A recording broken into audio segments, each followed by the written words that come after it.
Hello everyone. आज हम बात करने वाले हैं डेंटिस्ट्री के इस सबसे कॉमन टॉपिक के बारे में। डेंटिस्ट्री में सबसे ज्यादा पूछे जाने वाला क्वेश्चन है कि हमारे मसूड़े क्यों फूल जाते हैं, हम ब्रश करते हैं तो उनमें से खून क्यों आने लगता है, हमारे मुंह में से बदबू क्यों आती है। अगर ये सिम्टम्स आपको भी फील होते हैं तो ये वीडियो आप ही के लिए है। ये कॉमन सिम्टम्स होते हैं जिंजवाइटिस के। जिंजवाइटिस यानी कि मसूड़ों में इन्फेक्शन।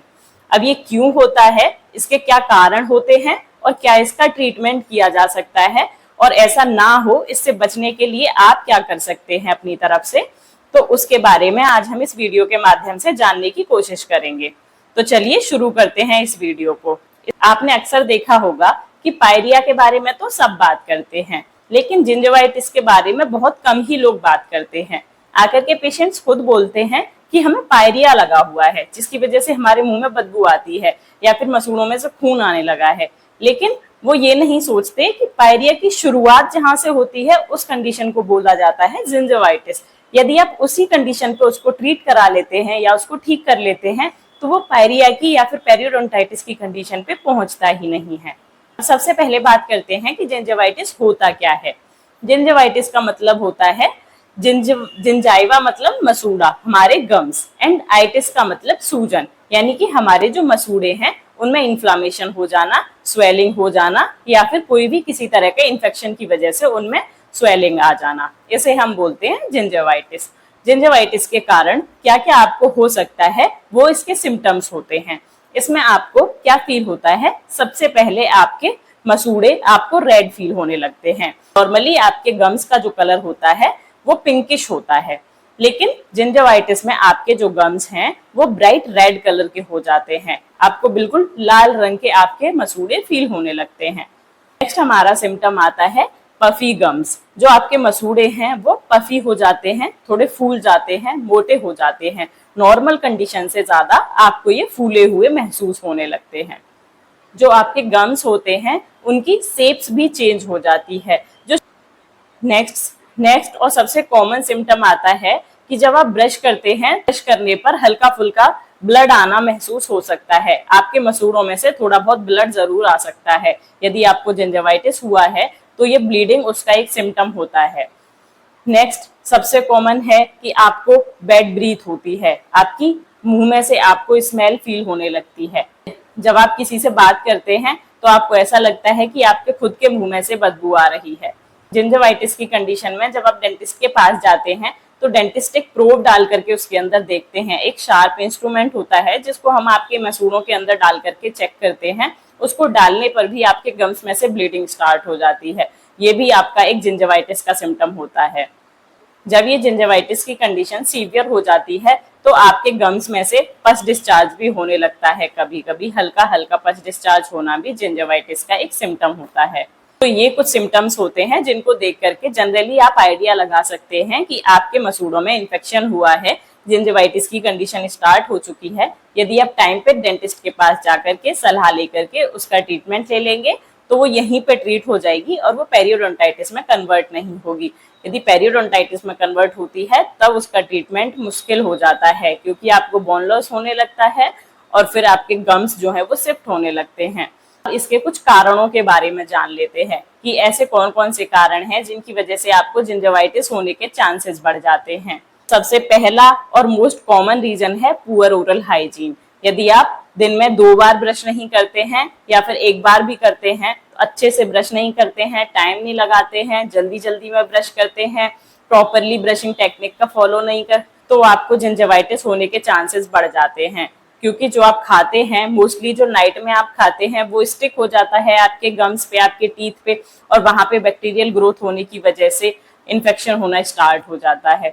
इसलिए हर मील के बाद आपको रिंस करना बहुत जरूरी होता है एंड दिन में 2 बार ब्रश करना बहुत जरूरी है। एक बेस्ट हैबिट ऑयल पुलिंग की भी होती है, जिसको आप यदि फॉलो करते हैं तो आप अपनी डेंटल केयर को बहुत अच्छा रख सकते हैं। नेक्स्ट हमारा रीजन आता है कि या तो डायबिटीज है आपको या फिर कोई सिस्टमिक डिजीज है। यदि आपको डायबिटीज है या फिर आपको कोई अदर सिस्टमिक डिजीज है तो ऐसी कंडीशन में भी जिंजवाइटिस होने के चांसेस काफी हद तक बढ़ जाते हैं than a normal patient. Next हमारी कंडीशन आती है प्रेगनेंसी। जब वुमेन्स में प्रेगनेंसी होती है तो जिंजवाइटिस होने के लक्षण बहुत बढ़ जाते हैं। ज्यादा देखने को मिलता है उनकी कंडीशन में जिंजिवाइटिस। नेक्स्ट और लास्ट इसका कारण होता है कोई ड्रग या फिर कोई मेडिसिन।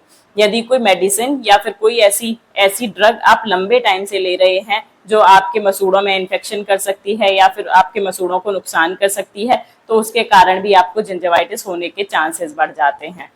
अब बात करते हैं जिंजिवाइटिस के ट्रीटमेंट के बारे में कि यदि आपको ये हो गया है तो आपको क्या ट्रीटमेंट लेना चाहिए, डेंटिस्ट इसका क्या ट्रीटमेंट करते हैं जिससे कि आप जिंजिवाइटिस को रिकवर कर सकते हैं और उसे पेरियोडोंटाइटिस तक पहुंचने से रोक सकते हैं।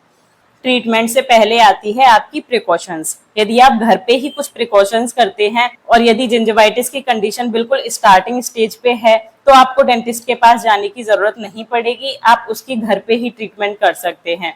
उसके लिए आप क्या कर सकते हैं, आप 2 टाइम्स ब्रशिंग स्टार्ट कर सकते हैं, प्रॉपर ब्रशिंग टेक्निक फॉलो कर सकते हैं। उसके बाद आप फ्लॉसिंग कर सकते हैं, एवरी डे नहीं तो अल्टरनेट डे तो आपको फ्लॉसिंग करनी ही है। एंड जब भी आप खाना खाएंगे एवरी मील के बाद आपको फ्लॉसिंग जरूर करना है, आपको माउथ में रिंस जरूर करना है। यदि रात को गुनगुने पानी में नमक डाल करके रिंस कर पाते हैं मुंह में तो वो बहुत अच्छा रहता है। इसके साथ साथ ऑयल पुलिंग की भी हैबिट डालनी है। इन चीजों को फॉलो करके आप 1 हफ्ते तक देखिए जिंजिवाइटिस की कंडीशन है उसमें कुछ रिलीफ आपको जरूर महसूस होगा। यदि इसके बाद आपको कम आराम पड़ रहा है फिर भी जिंजिवाइटिस आपकी परसिस्ट कर रही है तो आपको डेंटिस्ट के पास जाना है। तब हम लोग पेशेंट को क्या ट्रीटमेंट देते हैं उसके बारे में बात करते हैं।